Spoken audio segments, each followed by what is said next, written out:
Okay, forgive the um, grinding and work that's being done outside of my room if you can hear it.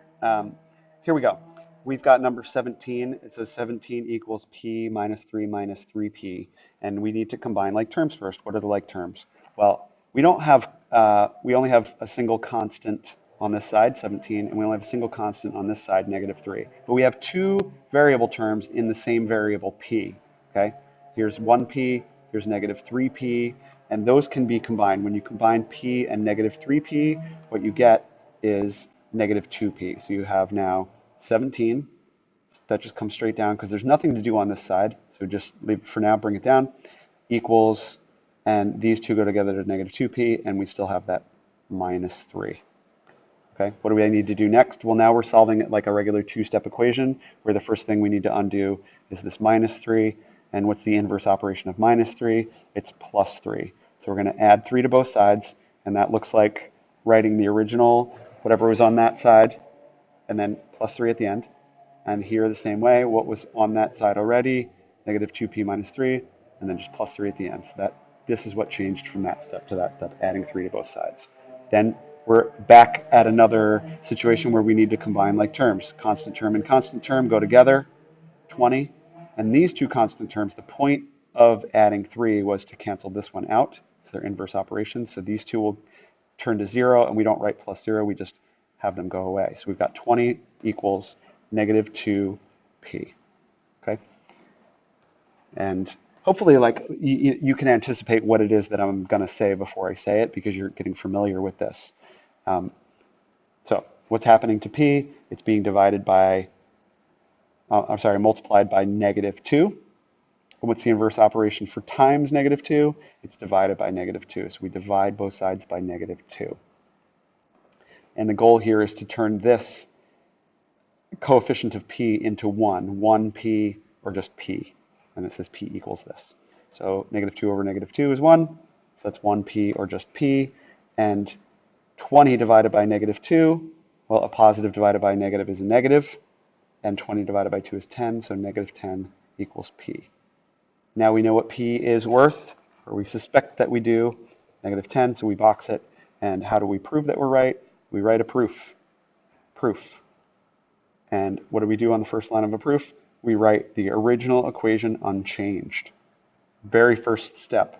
So in your original solution, original equation unchanged.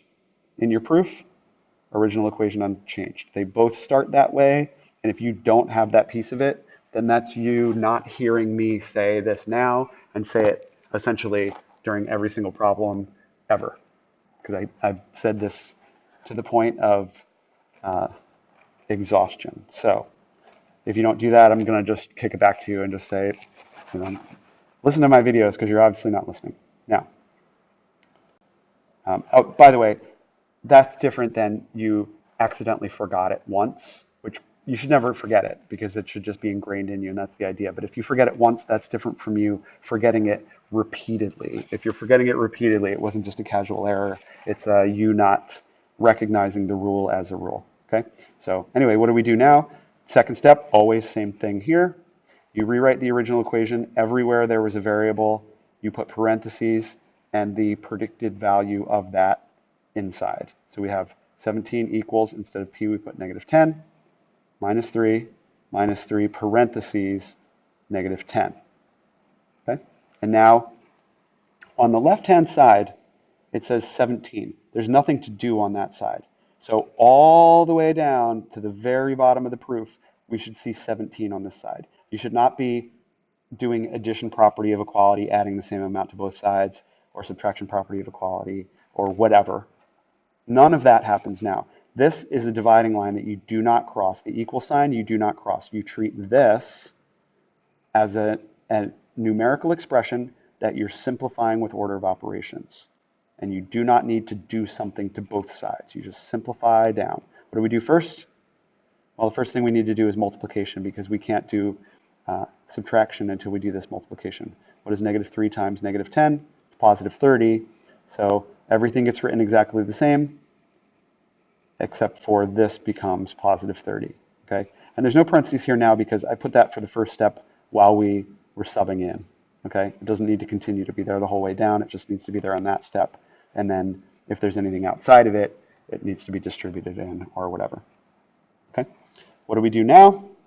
Well, we still have this just equaling 17. This is what we're simplifying.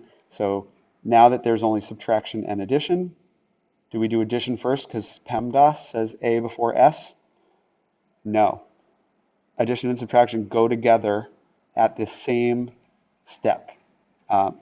Basically, what do we come to first coming from the left? Well, coming from the left for this expression, we get this subtraction, negative 10 minus this 3. And that's what we do first. Negative 10 minus 3 is negative 13. This, again, is still coming down, as is. This simplifies to this.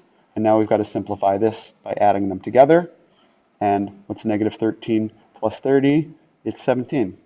Check that work. Make sure that you do that math and you verify that that indeed is they do go together to be this number. Okay, and only then, once you get this down to a number, that's when you look on the other side and say, does it match what's there? I mean, I know you can see it, but you should pretend that you can't see it, and you get this all the way down, and the only time you're allowed to actually compare the two is once you've actually calculated this to a number and then say, now I need to say, is it like this? In this case it is, so check.